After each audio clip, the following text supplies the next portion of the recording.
Kampeni ya siku 16 za kupinga ukatili wa kijinsia hufanyika kila mwaka kuanzia tarehe 25 Novemba hadi tarehe 10 Desemba kwa lengo la kuongeza ushawishi, kujenga uwezo wa pamoja na kuunganisha nguvu za asasi za kijamii katika kuhamasisha, kuelimisha, kukemea na kuchukua hatua kwa pamoja ili kupinga ukatili wa kijinsia katika jamii.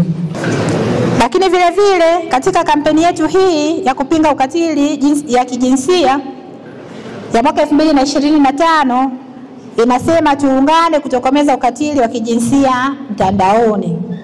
Kauli mbiu hii inasisitiza msimamo wa jamii nzima, ikimaanisha kwamba ni wananchi, serikali, mashirika yasiyo ya kiserikali, vyombo vya habari, sekta binafsi na viongozi wa dini na kimila kwa pamoja wanapaswa kuchukua hatua thabiti za kukabiliana na vitendo vya ukatili wa kijinsia mitandaoni.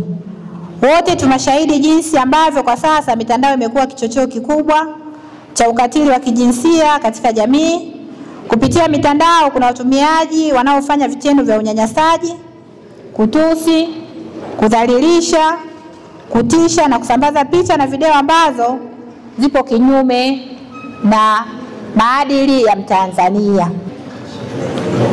Tutumie mitandao vizuri katika kujitafutia fedha, kujitafutia maarifa na mambo mengine ambayo yatatujenga na sio kutubomoa.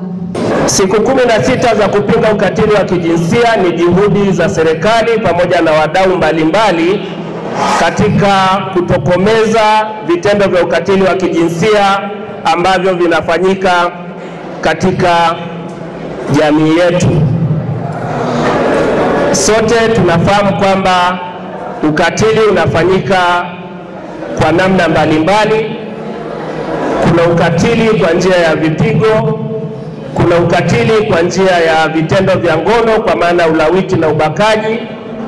Tuna vitendo vya ukatili wa kisaikolojia au wa kiakili kwa maana ya matumizi ya maneno, matusi, kumteza mtu, kumdharau kwa sababu ya jinsi au jinsia yake. Tuna ukatili wa kiuchumi kwa maana ya kumnyima mtu fursa za kiuchumi, kufanya kazi, kufanya biashara, kumchukulia fedha zake eti tu kwa sababu ni mwanaume au ni mwanamke. Kwa sasa kuna ukatili unaoshika kasi, ukatili kwa njia ya mtandao. Sote tumeshuhudia kuna usambazaji wa maneno, usambazaji wa picha au video ambazo zinasambazwa kwa njia ya mtandao kwa maana ya magrupu ya WhatsApp, Facebook, Instagram au kwa njia ya SMS ambazo kwayo zinadhalilisha mtu na zinamletea msongo wa mawazo na mwisho wa siku unajikuta kwamba umefanya huo ukatili wa kijinsia. Kwenye taasisi za shule tumeanzisha au tuna muongozo wa uundaji wa mabaraza ya wanafunzi au klabu za wanafunzi. Kwa hiyo serikali imefanya jitihada za dhati kuhakikisha kwamba matukio ya ukatili yanashughulikiwa katika ngazi zote. Kampeni ya siku 16 ya kupinga ukatili wa kijinsia. Tutoe wito kwa wale wenzetu ambao mna bahati ya kufanya kazi kwenye taasisi za elimu ikiwemo CDTI na shule zingine, yale mambo ya kuhitaji mwanafunzi kimapenzi akakataa ukaamua kumnyanyasa ni kosa kubwa.